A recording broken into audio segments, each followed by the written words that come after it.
को बता दें, एनडीए के राष्ट्रपति कैंडिडेट का सपोर्ट करेंगे उद्धव ठाकरे। ये बड़ी जानकारी निकलकर सामने आई है। महाराष्ट्र में अभी सियासी उठापटक के बीच शिवसेना का रुख बीजेपी को लेकर क्या था वो सब जानते हैं, लेकिन एनडीए की ओर से जो प्रत्याशी बनाई गई है राष्ट्रपति पद की, द्रौपदी मुर्मू, उसे सपोर्ट करेंगे उद्धव ठाकरे। ये बड़ी जानकारी निकलकर सामने आई है। सांसदों के साथ बैठक के बाद उद्धव ने फैसला किया है। इससे कहीं ना कहीं झटका भी लगता है। जो विपक्ष को एकजुट करने की कोशिश ममता बनर्जी कर रही थी, अखिलेश यादव कर रहे थे, उद्धव ठाकरे को साथ लेने की कोशिश की गई थी, लेकिन अब यह जानकारी निकलकर सामने आई कि एनडीए कैंडिडेट को सपोर्ट किया जाएगा उद्धव ठाकरे की ओर से। द्रौपदी मुर्मू दरअसल एनडीए की कैंडिडेट हैं और अगर नंबर्स गेम को देखें तो वो एनडीए के पाले में ही जाता हुआ दिख रहा है, लेकिन एनडीए से अलग शिवसेना अब सपोर्ट करेगी द्रौपदी मुर्मू को राष्ट्रपति चुनाव के लिए। बड़ी जानकारी निकलकर सामने आई और ये क्या आने वाले वक्त में महाराष्ट्र की सियासत के मिजाज को समझाता है क्या, क्योंकि कुछ लोग इस बात की अटकलें लगा रहे थे कि जो भी महाराष्ट्र में राजनीतिक उठापटक हुई उसके पीछे कहीं ना कहीं उद्धव ठाकरे थे और अब इन चीजों से उन लोगों को हवा मिल जाएगी। अरुणिल हमारे सहयोगी ज्यादा जानकारी के साथ जुड़ गए। अरुणिल, कैसा फैसला आप देख रहे हैं? उद्धव ठाकरे ने अगर एनडीए की कैंडिडेट को राष्ट्रपति चुनाव में सपोर्ट करने का फैसला लिया है, इससे कांग्रेस और एनसीपी कैसा रिएक्ट करेगी ये चीज पे, ये काफी इंटरेस्टिंग होगा। कल उद्धव ठाकरे ने मीटिंग ली थी अपने सभी एमपीज की, उसमें 7 एमपीज नहीं आए थे और जो बाकी के 12 आए थे उनमें से सभी ने एक मत से ये डिसाइड किया है कि वो द्रौपदी मुर्मू जो कि एनडीए के प्रेसिडेंशियल कैंडिडेट है उनको सपोर्ट करनी चाहिए शिवसेना। इसमें पहले भी पत्र लिखे गए थे, बहुत सारे एमपीज ने भी लिखा था। राहुल शेवाड़े जो कि खुद मुंबई के एमपी है, उन्होंने भी उद्धव ठाकरे को पत्र लिखकर ये बोला था कि हमें एनडीए के कैंडिडेट को सपोर्ट करना चाहिए। अभी भी महाविकास आघाड़ी है महाराष्ट्र में, सरकार नहीं है बट है, और किसी ने ओपनली ये नहीं बोला है कि हम अभी अलग हो रहे हैं।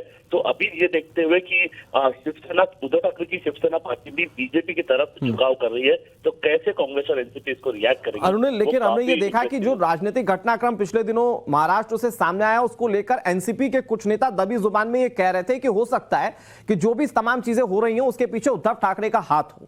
तो उस तरह के आरोपों को अब और बल मिल जाएगा जब एनडीए के राष्ट्रपति उम्मीदवार को उद्धव ठाकरे या शिवसेना सपोर्ट कर रही है।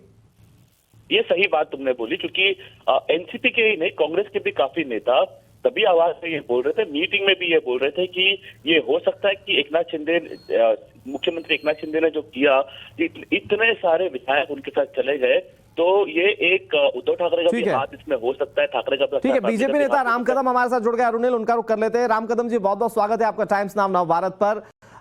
द्रौपदी मुर्मू का सपोर्ट उद्धव ठाकरे कर रहे हैं, ये क्या स्ट्रेटेजी है सर? क्योंकि दबी जुबान में कुछ लोग कह रहे हैं कि अब शिवसेना का, जो उद्धव ठाकरे वाली शिवसेना है, उसका झुकाव आपकी तरफ बढ़ने लगा है। देखिए, अगर कि शिवसेना दल के किसी अंदरूनी मामले में हम कोई टिप्पणी नहीं करना चाहेंगे जी, पर स्वाभाविक तौर पर जब एक ऐसा चेहरा एक सामने आया है जो आदिवासी वनवासी लोगों का नेतृत्व कर रही है, तो स्वाभाविक तौर पर उनका समर्थन करना यह अनिवार्य है और यही अपेक्षा देश के विपक्ष से थी। अब शिवसेना दल के प्रमुख ने यह अगर फैसला लिया है तो वाकई इस फैसले का हम स्वागत करते हैं और उनके सभी सांसदों की यह मंशा थी कि वे द्रौपदी मुर्मू को ही वे वोट करेंगे।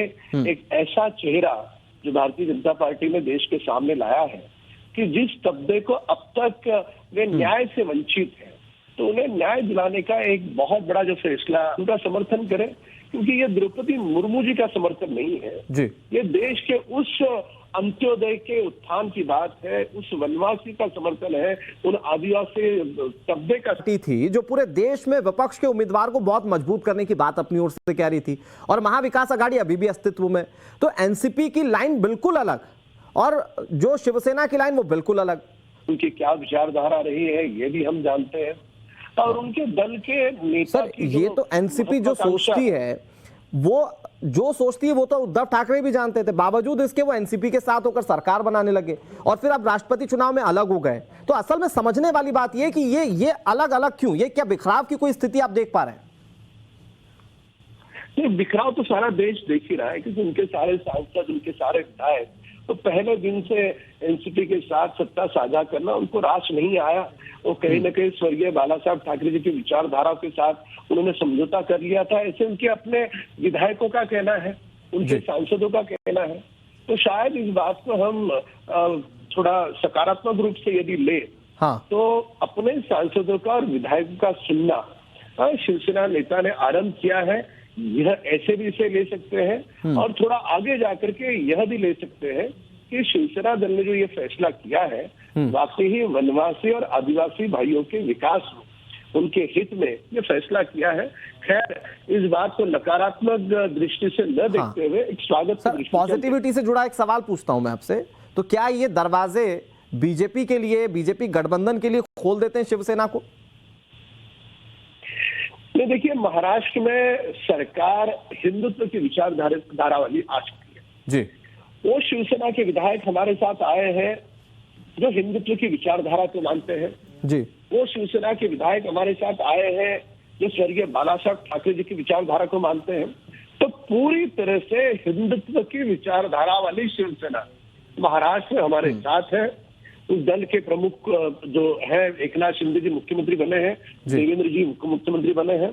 तो ये पूरी तरह से एक हमने कहीं पर भी विचारधारा के साथ हमने समझौता नहीं किया। खैर अतीत में उनके दल की ओर से हुआ था। तो सभी सांसद, सभी विधायकों का वही कहना है कि एक विचारधारा के साथ चले, भारतीय जनता पार्टी के साथ चले, एक नैसर्गिक अलायंस के साथ चले, यही उनकी मंशा थी और वह मंशा महाराष्ट्र सर मैंने ये सवाल पहले भी आपसे पूछा, लेकिन मैं बहुत साफ शब्दों में ये सवाल आपसे पूछता हूं, क्या उद्धव ठाकरे बीजेपी के साथ आने वाले, वो धनुष बाण वाले उद्धव ठाकरे? नहीं, ये सवाल का जवाब तो स्वयं शिवसेना दल के नेता ही देंगे पर उससे भी अधिक ये होता है कि नेता अपने कार्यकर्ता क्या चाहते हैं। ठीक है सर, बहुत शुक्रिया सर आपका हमारे साथ जुड़ने के लिए और बातचीत करने के लिए। दबी जुबान में अब ये बातें बहुत ज्यादा जोर पकड़ लेंगी महाराष्ट्र की सियासत में। शहजाद पूनावाला हमारे साथ जुड़ गए। शहजाद भाई बहुत बहुत स्वागत है आपका टाइम्स नाउ नवभारत पर। ये उद्धव ठाकरे ने जो फैसला लिया है वो ये कह रहे हैं कि उनका जो पूरा गुट है वो द्रौपदी मुर्मू को समर्थन देगा राष्ट्रपति चुनाव के लिए। आप कयास इस बात के लग रहे हैं कि क्या बीजेपी की तरफ धीरे धीरे वो बैंड होने लगे?